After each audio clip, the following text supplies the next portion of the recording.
Bonjour, nous sommes en 2015 dans le site de l'Institut Docteur Angélique dans une série de vidéos consacrées au sacrement. Ce sont des vidéos catholiques. Et je voudrais aborder maintenant la question des personnes qui ne peuvent pas recevoir le sacrement de l'ordre, qui en sont empêchées pour une raison ou pour une autre. Cette raison pouvant être parfois liée au sacrement lui-même, et donc irréformable, ou alors une raison d'ordre pastoral, ça veut dire que l'Église peut changer. Alors, je me réfère à cela au supplément de la somme de théologie de saint Thomas d'Aquin, question 39, sauf qu'évidemment, je la modernise, parce que il faut dire que ce supplément n'est pas écrit directement par saint Thomas d'Aquin, ou plutôt, c'est une mise en forme par son secrétaire, le bienheureux frère Réginald de Piperno, d'un écrit de jeunesse. Saint Thomas d'Aquin est mort au milieu de la confection du traité de la pénitence, dans sa somme de théologie. Alors, d'abord, quelques empêchements que j'avais vus rapidement et qui sont structurels. Quelqu'un qui n'est pas baptisé ne peut pas recevoir le sacrement de l'ordre, c'est évident. Le baptême, c'est comme la fondation qui ouvre à tous les autres sacrements, de même que la conversion chrétienne est comme la fondation qui ouvre à la vie de charité avec le Christ. Donc, le caractère du sacrement de l'ordre ne peut pas être reçu chez un non-baptisé. C'est un empêchement technique au point que s'il y avait ordination d'un non-baptisé, il ne serait pas ordonné prêtre. Ça pose évidemment la question de quelqu'un qu'on croirait avoir baptisé, mais qui n'est pas baptisé de fait. D'où l'importance pour l'Église de surveiller les registres des baptêmes, d'être certaine que quelqu'un qui arrive à l'ordination, on puisse avoir la trace de son baptême réalisé. Alors imaginons par cas impossible qu'il y ait une transcription d'un baptême et que le baptême de fait n'ait pas eu lieu, donc il y a eu une erreur factuelle. Est-ce que Dieu dans ce cas-là compenserait? Je pense évidemment que oui, Dieu compense.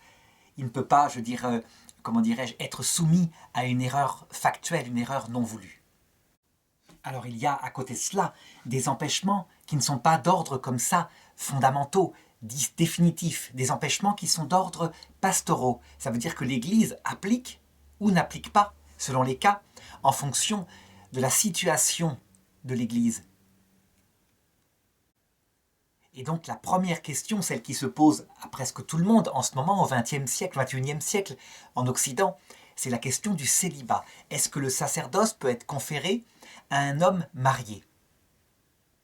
Eh bien, la réponse est que, techniquement, oui, il y aurait une ordination d'un homme marié, il est ordonné prêtre. Et véritablement, le caractère du sacrement est marqué dans son intelligence pratique. Cependant, dans l'Église latine, uniquement dans l'Église latine, ça veut dire l'Église qui dépend du patriarcat de Rome, donc du pape, puisque le patriarcat de Rome est le siège des successeurs du pape. Eh bien, une loi a été prise à un moment donné qui a imposé à tout homme qui se présentait pour être prêtre l'obligation du célibat. Personne n'est obligé d'être prêtre, mais s'il veut être prêtre, il doit être célibataire. Je rappelle qu'il y a une légende qui disait que c'était parce que l'Église voulait hériter des prêtres et pas que l'héritage à la famille. Ça, c'est une interprétation mauvaise de ce qui s'est passé réellement. C'est pas que l'Église voulait hériter, c'est que l'Église ne voulait pas que le prêtre fasse hériter ses enfants de la paroisse. Elle ne voulait pas qu'il y ait des générations de prêtres de père en fils, comme ça se passe dans l'Ancien Testament. Parce que ça donnait non pas des vocations attirées vers la sainteté et la sainteté du peuple, mais une sorte d'entreprise qu'on gérait. Donc l'Église a voulu interdire par là, et ça a amélioré considérablement la qualité du sacerdoce. Est-ce que cette loi qui a voulu être imposée par saint Grégoire le Grand, qui s'est imposée à peu près vers l'an 1000, de plus en plus fortement dans l'Église, est-ce que cette loi, elle ferait qu'un homme marié qui serait ordonné ne serait pas prêtre, il n'aurait pas reçu le caractère du sacerdoce? La réponse est non, il l'aurait reçu. Il l'aurait reçu. Si un homme était marié et qu'un évêque, évidemment là en rupture avec l'Église, l'ordonnait prêtre, il serait vraiment prêtre. Il faut rappeler aussi que l'ordination d'hommes mariés n'est interdite que dans la partie latine de l'Église catholique, dans les parties non latines, les parties grecques, melkites, coptes, etc., eh bien, des hommes mariés peuvent être ordonnés, de même que Jésus l'autorisait. son conseil était juste un conseil, celui qui peut comprendre, comprenne que certains se font célibataires pour le royaume de Dieu. Saint Paul, lorsqu'il demande à Timothée de choisir des bons candidats au sacerdoce, leur donne comme règle que ce doit être des hommes éprouvés, qui ont montré leur sagesse en élevant bien leur famille, qui sont évidemment mariés avec une seule femme. Ça, c'est le minimum. Et qui savent gérer leur famille, parce que celui qui ne sait pas gérer sa famille, comment saurait-il gérer une paroisse ou un diocèse? Du coup, on le voit, c'est une loi de l'Église. Les protestants ont dit, mais l'Église, de quel droit a-t-elle ajouté cette chose-là, alors que, visiblement, le Christ autorise le sacerdoce d'hommes mariés? La réponse est que le Christ n'a pas de rapport avec son Église comme l'islam, Mohammed avec l'Oumma.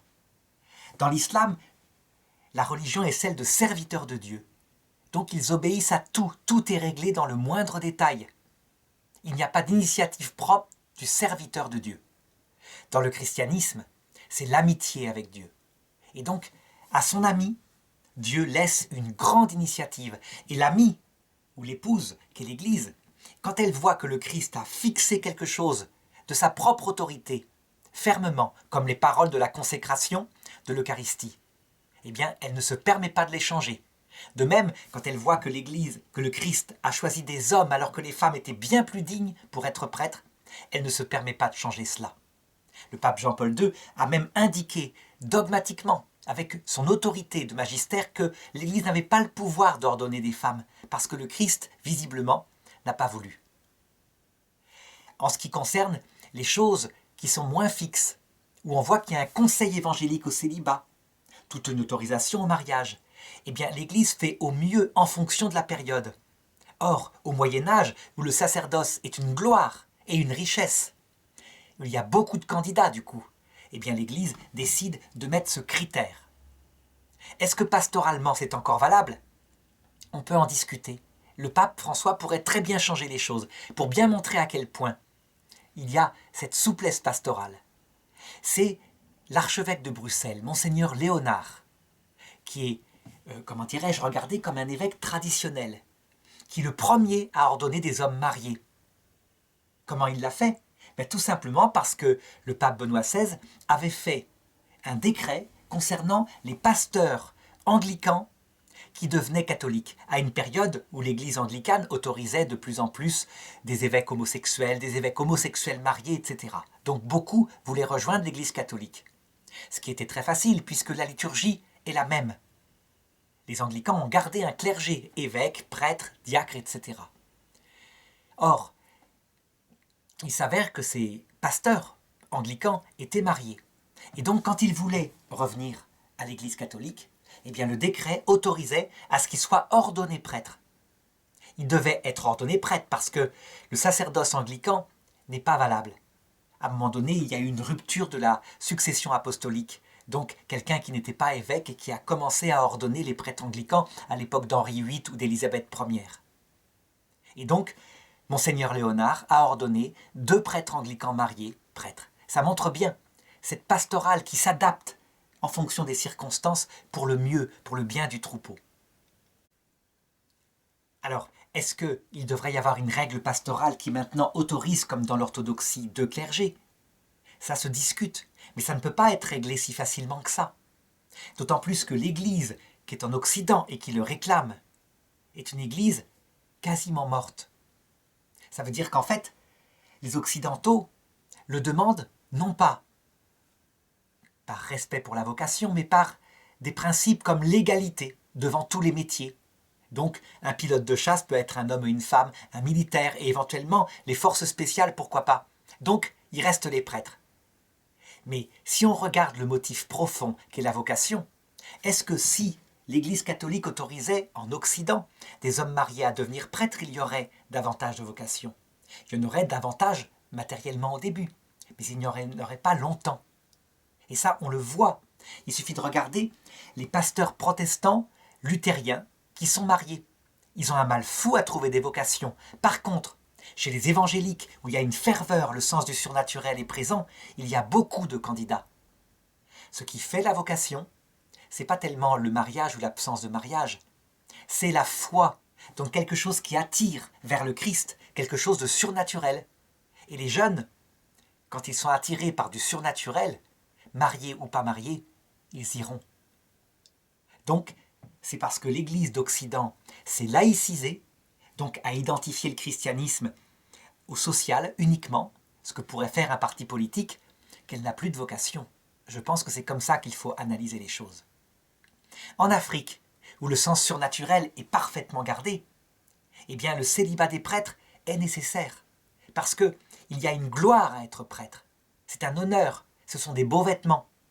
Et donc, on sent bien que là, s'il n'y a pas ce sacrifice que certains contournent, comme au Moyen-Âge, en ayant des maîtresses, évidemment, il ne faut pas se faire d'illusions. S'il n'y a pas cette exigence, eh bien, on risque d'avoir une église fonctionnalisée qui apparaisse. Alors voilà, ceci étant réglé, les choses, donc la complexité du problème étant posée, on peut dire qu'on peut soupçonner que tôt ou tard, il y aura des assouplissements concernant cette loi, mais pas d'un seul coup, pas comme cela. Deuxième question qui se pose, est-ce que les enfants et ceux qui sont privés de raison peuvent recevoir le sacerdoce? Alors, pour répondre à cette question, il faut regarder ce qui s'est passé aux autres périodes de l'Église. Il ne faut pas oublier que l'Église, elle a 2000 ans, et donc elle a connu toutes sortes de périodes. Et donc il y a eu des moments où des princes faisaient ordonner prêtres le cadet de leur famille, et le troisième devenait militaire, histoire qu'il hérite d'un bénéfice ecclésiastique. Donc des enfants étaient ordonnés prêtres. Peut-être pas à 1 an, mais à l'âge de raison, 7-8 ans. Eh bien, jamais ils n'étaient réordonnés. Certains d'entre eux, véritablement, voulaient rester prêtres, aller dans ce sens de ce ministère, soit pour raison financière, soit par respect pour leur famille, ou quelquefois vraiment parce qu'ils se tournaient vers la vocation. Ils n'étaient pas réordonnés. Ça veut donc dire que le sacrement de l'ordre, donné à un baptisé, même enfant, imprime un caractère. Et ce caractère n'a pas besoin d'être renouvelé. En ce qui concerne les malades mentaux, qui ne peuvent pas, je dirais, répondre librement, on pourrait dire qu'il y a un sacrement qui ne peut pas du tout être reçu. C'est le mariage. D'ailleurs, pareil pour les enfants. Puisque le mariage, le sacrement est fondé sur le consentement éclairé des deux époux. Pas seulement de l'homme et de la femme. Je dis bien et de la femme. L'Église s'est toujours battue pour que la femme consente librement et non pas avec l'autorisation de son père comme le voulait un concile espagnol à la Renaissance. Résultat, quand il n'y a pas de consentement, il n'y a pas de mariage. Par contre, pour recevoir un sacrement à caractère, comme l'ordre, eh bien je dirais que si quelqu'un qui était privé de raison était ordonné prêtre, sans doute que le caractère serait là, mais qu'évidemment, au plan pastoral, c'est une indignité. De même que ordonner un enfant, c'est une indignité. Donc c'est quelque chose qui est interdit par les règles du droit canonique. Évidemment, il faut un âge minimum. Je crois que c'est 25 ans pour être prêtre, c'est un peu plus de 30 ans pour être évêque. Et c'est du bon sens. Donc si un évêque se permettait d'ordonner quelqu'un de 15 ans, sauf autorisation exceptionnelle de Rome, eh bien il se mettrait en contravention avec le droit de l'Église catholique, évidemment. Mais l'ordination serait valide. Cet évêque serait sans doute sanctionné. Alors, question suivante, qui se pose et qui se posera peut-être de nouveau, parce que la pratique, à cause de la guerre, du djihadisme, revient. Est-ce que le fait d'être esclave permet l'ordination sacerdotale? Saint Thomas d'Aquin, lui, il répond à une période où il y a encore des serfs, ça veut dire non pas des esclaves, mais des paysans qui appartiennent à un noble. Ils ont quelques terres, mais ils ne peuvent pas librement faire n'importe quoi. Et il répond que celui qui ne s'appartient pas dans son consentement, qui ne peut pas se marier sans l'autorisation de son seigneur, ne peut pas non plus être ordonné prêtre sans l'autorisation de son seigneur. Évidemment, si quelqu'un était tout de même ordonné en étant dans cet état-là, discrètement par un évêque, il serait vraiment ordonné. Et donc, il n'y aurait pas à renouveler ce sacrement. Seulement, entre-temps, la pensée de saint Thomas a été dépassée. Et en réfléchissant sur son propre message, l'Église catholique s'est rendue compte que le servage, l'esclavage, c'est quelque chose qui s'oppose aux droits fondamentaux de l'homme. C'est contre nature, c'est un crime contre l'humanité. Or, on voit revenir, effectivement, des esclavages, donc des réseaux dus à des djihadistes, donc qui prennent des chrétiens et qui peuvent en faire des esclaves, soit sexuels quand ce sont des femmes, soit des esclaves travailleurs manuels quand ce sont des hommes. On se retrouve donc dans une situation que l'Église a bien connue, je dirais à la Renaissance, quand il y avait des razzias venant de Barbarie, ça veut dire d'Algérie, qui allaient jusqu'à Nice pour prendre des esclaves chrétiens. Imaginons que ça arrive et que dans une maison tenue par des esclavagistes, il y ait un évêque. Est-ce que cet évêque pourrait ordonner prêtre certains des esclaves de cet homme et le faire discrètement? Je pense que oui, tout à fait. Ça veut dire que cette considération de saint Thomas d'Aquin est tombée dans la péremption parce que l'Église a compris les choses. Il n'y a pas, je dirais, de droit à l'esclavage. Et donc, cette indignité, je dirais, même si elle est imposée par cet homme, n'empêche pas, dans la discrétion, ça ne peut pas être fait publiquement, ça serait une provocation et sans doute la mort du candidat, n'empêche pas l'ordination.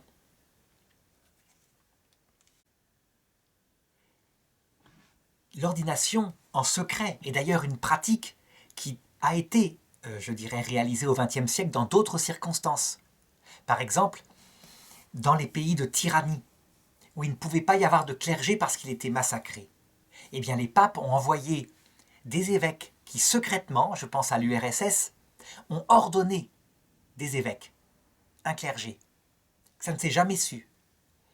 Que ça allait, ces évêques-là allaient jusqu'en des goulags, dans les camps de la mort, et que là-bas, ils dispensaient le Christ, et ils ordonnaient des prêtres. Pourquoi? Parce que en cas de danger de mort, en cas de nécessité, la nécessité fait loi, évidemment. Alors, question suivante que se pose saint Thomas d'Aquin, c'est dans la question 39 du supplément toujours, est-ce que la naissance illégitime permet l'ordination? Donc un bâtard peut-il être ordonné, le fils né d'un adultère? À l'époque de saint Thomas d'Aquin, en se référant à la loi de Moïse, saint Thomas répond, regardez, un bâtard ne peut pas être prêtre selon le sacerdoce lévitique, parce que sa naissance n'est pas légitime. Et donc, il en conclut que quelqu'un dont la naissance n'est pas légitime ne doit pas être ordonné prêtre catholique, parce que ça salirait le sacerdoce. Entre-temps, encore une fois, l'Église a mûri. Et d'autre part, il faut bien se souvenir que ces considérations de saint Thomas d'Aquin, même si elles sont liées à son époque, sont des considérations de jeunesse. L'Église a mûri et s'est rendu compte qu'en fait, le Christ lui-même est né de bâtardise, non pas par la Vierge Marie, mais par ses ancêtres. Il y a eu l'histoire de Ruth, mais il y a eu surtout l'histoire de David. David, son ancêtre, le roi, qui a eu un premier enfant avec une maîtresse dont il a fait tuer le mari. Cet enfant est mort. Ensuite, ayant été puni, il s'est marié avec cette maîtresse, Bethsabée, et il a eu comme enfant Salomon, qui est l'ancêtre direct de Jésus. Et Jésus a voulu naître donc de cette lignée humaine, y compris de la bâtardise. Qu'est-ce que ça prouve? Que d'abord, il assume toute l'histoire humaine. Que deuxièmement, un enfant n'est pas bâtard parce qu'il descend d'un adultère. La loi actuelle, la loi occidentale, s'est rendue compte de cela et je pense, pour des raisons laïques, à appliquer des principes qui sont dans l'Évangile. Un enfant ne paiera pas pour la faute de son père ou de sa mère, évidemment. D'autre part, si le sacerdoce de Moïse, de la loi ancienne, était charnel, donc il fallait des conditions véritablement de pureté extérieure. Par exemple, pour célébrer, je dirais, le sacrifice au temple, il ne fallait pas avoir eu de relations sexuelles. Il fallait s'être lavé physiquement. Donc, un sacerdoce qui se manifestait par des signes extérieurs des ablutions. Eh bien, le sacerdoce du Christ, il est intérieur. Les ablutions sont remplacées par la contrition. Et donc, la naissance bâtarde n'empêche en aucune sorte non seulement le baptême, mais le sacerdoce. Le pape François, d'ailleurs, l'a signifié. Il y a eu un cas dans son archevêché avant qu'il soit pape, où un prêtre a refusé le baptême à un enfant parce que ses parents étaient divorcés non mariés. Et ils vivaient ensemble, donc ils ne pouvaient pas communier à la messe. Leur état n'était pas en adéquation avec le sacrement. Et donc ce prêtre, voyant que ses parents étaient par ailleurs profondément croyants, a refusé le baptême à l'enfant. Eh bien l'archevêque argentin, avant qu'il soit pape, ne lui a pas donné raison. Il lui a dit « l'enfant sera baptisé ». Les parents s'engagent à l'élever chrétiennement. L'état de vie des parents, qui peut-être est techniquement, et en plus on ne peut pas savoir pourquoi, il y a plusieurs considérations par rapport à ces situations-là. C'est pas pareil quand on est coupable d'un adultère pour vivre avec sa maîtresse, et quand on a subi un adultère et qu'étant seul, on s'est remarié. Eh bien, le pape François a demandé à ce que cet enfant soit baptisé. C'est la même chose pour le sacerdoce. Alors, question suivante. Est-ce que l'handicap physique empêche de recevoir le sacrement? On a vu tout à l'heure que l'handicap mental l'empêche. Je ne parle pas de n'importe quel handicap mental. L'handicap mental qui empêche tout jugement. Mais une personne qui serait légèrement déficiente et qui sait juger, bien sûr qu'elle peut être prêtre. Ça se juge, il n'y a pas besoin de grands intellectuels et de docteurs en théologie pour être prêtre. Parlons de l'handicap physique. Eh bien, saint Thomas d'Aquin, toujours dans le supplément à la Somme, répond « Qu'est-ce que dit la loi de Moïse ? Tu ne mettras pas comme prêtre un homme dont le corps n'est pas parfait, quelqu'un qui a des déficiences physiques. » Pourquoi Moïse a-t-il fait cette loi-là? Parce que ce sacerdoce, donné à Aaron, son frère, est un sacerdoce symbolique du sacerdoce spirituel. Donc tout passe par le corps. L'handicap physique signifie, dans le sacerdoce chrétien, le péché moral. Donc ça veut dire qu'en fait, tu n'ordonneras pas dans le sacerdoce chrétien quelqu'un qui est en état volontaire de péché, quelqu'un qui le revendique.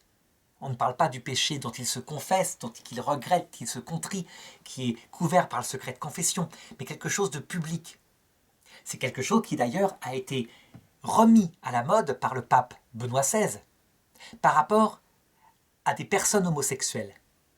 Donc il n'a rien contre les personnes, mais il s'avère que, suite au scandale de pédophilie, des enquêtes faites dans un diocèse américain ont montré que quelque chose comme 97% des cas de pédophilie étaient en fait des abus sexuels sur des adolescents garçons. C'était pas de la vraie pédophilie, c'était de ce qu'on appelle de l'éphébophilie. Et c'était donc dû à des prêtres homosexuels qui étaient peu nombreux, 3%. Et donc, considérant cela, il s'est rendu compte que la majorité du problème venait d'un manque de maîtrise de soi récurrent chez les personnes homosexuelles. Parce que l'amour de tendresse, il leur est difficile de le distinguer de l'amour physique.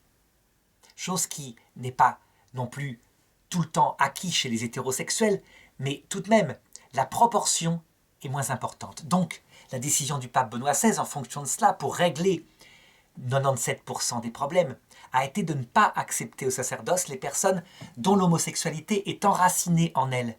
Et ça peut ne pas être un péché. Ça s'appelle juste une orientation. Et d'autre part, ceux qui se font revendicatifs de l'homosexualité. Donc les militants pro-gays, évidemment, parce que là, il y a une contradiction par rapport à l'enseignement, à ce que Dieu veut entre l'homme et la femme. Par contre, qu'en est-il de l'handicap physique? Eh bien, saint Thomas dit « les personnes handicapées physiques doivent être écartées du sacerdoce » et l'Église répond « pas du tout, aucun problème ». Sauf un handicap absolu qui empêcherait par exemple de prononcer des paroles. Là c'est évident, le prêtre doit s'exprimer. Et donc, une personne qui serait sur une chaise roulante, qui aurait la vocation, il n'y a pas de problème pour être ordonné. Ce qui compte, c'est que le discernement, à savoir une vocation pour l'amour de Dieu et l'amour du prochain, et un équilibre dans sa vie psychologique, morale, dans son enseignement, un bon sens soit présent. Ce sont les conditions qu'on avait vues dans la vidéo précédente. Et donc du coup, il reste à régler la dernière question. La question, est-ce que on peut ordonner prêtre quelqu'un de pécheur. Et particulièrement, dit saint Thomas d'Aquin, celui qui a commis un crime de sang. Alors, pour ce qui est du crime de sang, saint Thomas d'Aquin se réfère encore à l'Ancien Testament. Celui qui a les mains chargées de sang pourrait-il approcher du sacrifice perpétuel? Et c'est pourquoi le roi David, qui avait fait la guerre, qui avait tué beaucoup de gens, et qui voulait construire le temple pour Dieu, Dieu l'en empêcha, en disant « Tu ne pourras pas le faire, car tes mains sont couvertes de sang, mais ton fils le fera. » Et c'est ce que fit Salomon, qui, comme on l'a dit, est un bâtard, bien qu'il soit né après le mariage, mais enfin, un mariage où le mari avait été tué, est-ce un mariage valide? À notre époque, ça ne le serait pas. Jamais, même la loi naturelle n'accepterait le mariage avec le meurtrier, donc qui serait en même temps l'amant de la femme qu'il épouserait. Alors, saint Thomas conclut pour le Nouveau Testament, celui qui dans ses mains tiendra le corps du Christ, qu'il ne doit pas y avoir de rapport avec le sang versé et le sacerdoce. C'est une tradition du Moyen-Âge. Un prêtre ordonné ne peut pas porter les armes. L'Église ne peut pas appliquer la peine de mort. Et donc elle contourne l'obstacle en livrant aux bras séculiers, ça veut dire aux tribunaux civils, ceux qu'elle a condamnés et qu'elle ne peut plus, protéger. Alors qu'en serait-il maintenant? Est-ce que ça serait pareil? Est-ce que quelqu'un qui a été par exemple militaire et qui a tué au combat pourrait devenir prêtre? Eh bien, l'Église assume que oui. Évidemment, le crime commis et condamné par la loi, c'est pas pareil que l'état de militaire, mais dans les deux cas, le sang a été versé. Pour saint Thomas d'Aquin, à partir du moment où le sang a été versé, il y a opposition à être ordonné prêtre ou évêque. Pour l'Église catholique actuelle, quand le sang est versé pour sauver une vie ou pour assister un pays en danger, donc dans le cadre d'une guerre juste, c'est tout de même pas pareil que celui qui est un meurtrier, voire un assassin. Maintenant, imaginons que ce soit un assassin qui s'est repenti, qui s'est confessé, qui a fait sa peine en prison. Est-ce que l'Église, si elle constatait qu'il y a une vraie vocation, pourrait l'ordonner prêtre? Eh bien, elle considérerait deux choses. La première, c'est cette histoire, le sang a été versé. Qu'en est-il? Et deuxièmement, c'est la question du scandale public.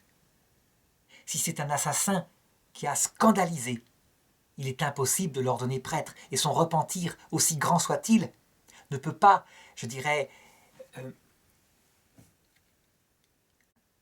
passer comme cela devant les hommes. Devant Dieu, ça ira très bien, mais devant les hommes, ça peut être source d'un scandale public, d'autant plus que la famille de la victime existe toujours.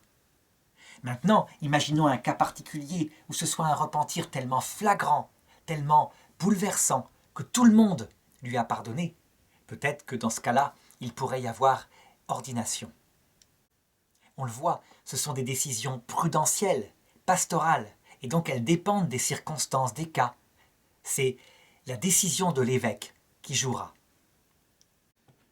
Eh bien, il en est de même pour les péchés publics. Je dirais que actuellement, quand je fais cette vidéo en 2015, il y a quelque chose véritablement qui marque les gens et qui fait qu'il n'y aura jamais ordination. Imaginons qu'un pédophile qui a été condamné, qui a fait sa peine, se convertisse et demande à devenir prêtre. Je pense que le scandale est tellement vivant que jamais un évêque ne prendrait l'initiative de l'ordonner. Parce que, véritablement, les gens diraient, voyez, encore une protection. C'est de cela dont a été accusée l'Église, parce qu'à une certaine époque, comme faisait tout le monde, dans les années 80, on pensait qu'en déplaçant simplement celui qui s'était rendu coupable de cela, eh bien, les choses s'arrangeraient et il ne recommencerait plus. C'est ce que faisait l'éducation nationale avec les instituteurs, avec les professeurs. Et c'est ce que faisait aussi l'Église. Entre-temps, la prise de conscience qu'il n'y avait pas là simplement un péché, mais un crime contre l'enfance, est arrivée grâce à l'affaire Dutroux, en Belgique, en 1995. Et donc, il n'est plus question de juger de la même façon ces choses-là. Il y a eu un repentir de l'Église pour son manque de jugement par rapport au fait que ça touchait les enfants. L'Église s'est rendue compte de cette phrase de Jésus qui disait « Celui qui scandalisera un des enfants que voici, il aurait mieux fallu pour lui qu'on lui mette une meule autour du cou et qu'on le jette dans la mer. » Parce que l'enfant, c'est l'innocence, évidemment. Alors par extension, celui qui a violé et qui a tué, donc des crimes comme cela, je pense qu'il s'oppose, par raison de bon sens, à toute ordination, même lorsqu'il y a repentir. Et l'évêque, à ce moment-là, à cause véritablement du scandale qui pourrait arriver, l'Église, l'évêque conseillera à la personne de penser plutôt au monastère, contemplatif, au silence, se donner à Dieu par la prière, où là, véritablement, sans scandale, dans la pénitence, sa vocation pourra prendre corps. Encore une fois, je dis cela, mais il peut y avoir des cas particuliers. Je pense à saint Hervé, un saint breton, un assassin, un pilleur, je dirais, de voyageurs. Un homme qui un jour, ayant capturé un prêtre, lui demanda s'il choisissait la bourse ou la vie. Et le prêtre choisit la vie, il donna sa bourse. Saint Hervé, le futur saint Hervé, le tua en disant « moi je te donne la vie, puisque tu prêches que cela ». Et cet homme se convertit. Et il devint un des plus grands prédicateurs du Christ à son époque. Il ne fut pas ordonné prêtre. N'empêche que dans les cas particuliers comme ça, lorsqu'il y a véritablement conversion, eh bien, toujours pareil, la prudence peut réfléchir.